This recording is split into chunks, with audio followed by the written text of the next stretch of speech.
அனைவருக்கும் வணக்கம். இன்று நாம் காண இருப்பது குழந்தை பாக்கியம் தடை தாமதம் ஏன்? திருமணமான பின்பு குடும்பத்தினர் அனைவரும் எதிர்பார்ப்பது திருமணம் முடிந்த கையோடு ஒரு குழந்தை பிறக்குமா என்பதுதான்.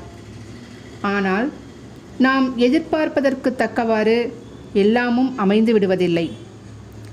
நாம் செய்கின்ற செயல்களில் தடையோ அல்லது தாமதமோ ஏற்பட செய்கிறது. பொருத்தம் பார்த்துதான் திருமணம் நடந்திருக்கும். ஆனால் திருமணம் முடிந்து 2 அல்லது 3 ஆண்டுகளுக்கு மேலாகியும் கரு உண்டாவதில் சிக்கல் இருந்தால் தம்பதியரின் உடல் நலனில் குறைபாடு உள்ளதென கருத வேண்டும். சரி, அதை ஜாதகத்தில் எப்படி அறிவது என்றால், இருவருடைய ஜாதகத்திலும் பூர்வ புண்ணியாதிபதி என்று சொல்லக்கூடிய 5ஆம் அதிபதி சுக்கிரன் மற்றும் குழந்தை பாக்கியத்தை அருளும் குரு பகவான் நல்ல நிலையில் இருக்கிறார்களா என பார்ப்பது அவசியமாகும்.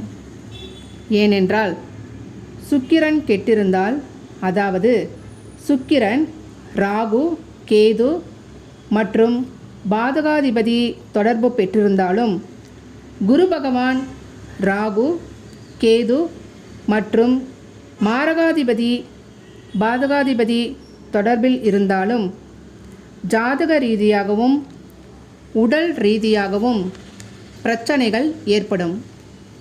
கரு உண்டாவதில் தாமதம் ஏற்படும் அல்லது கரு உண்டாகி கலையும் அல்லது கருப்பை கோளாறோ ஆண்களுக்கு வீரிய குறைபாடோ இருக்கும் என்பதை அறிய முடியும். தம்பதியர் இருவருக்குமே குரு பகவான் கெட்டிருந்தாலும், குரு சர்ப்பதோஷத்தில் இருந்தாலும் டெஸ்ட் டியூப் பேபிதான் அமையும்.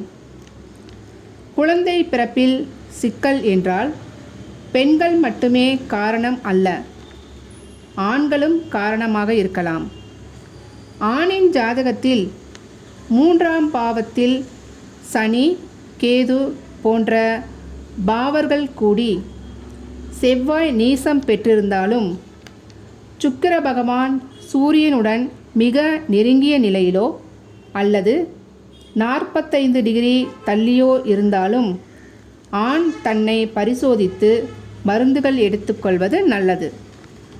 அதேபோல பெண் ஜாதகத்தில் பாக்கியாதிபதியும் குரு பகவானும் 6, 8, 12 மறைந்து பாவர் சேர்க்கை பெற்றிருந்தாலும், செவ்வாய் கேதுவுடன் நெருங்கி 8ஆம் இடத்திலோ 9ஆம் இடத்திலோ அமர கருப்பை கோளாறுகள் இரத்தம் தொடர்பான பிரச்சனைகள் உருவாகும்.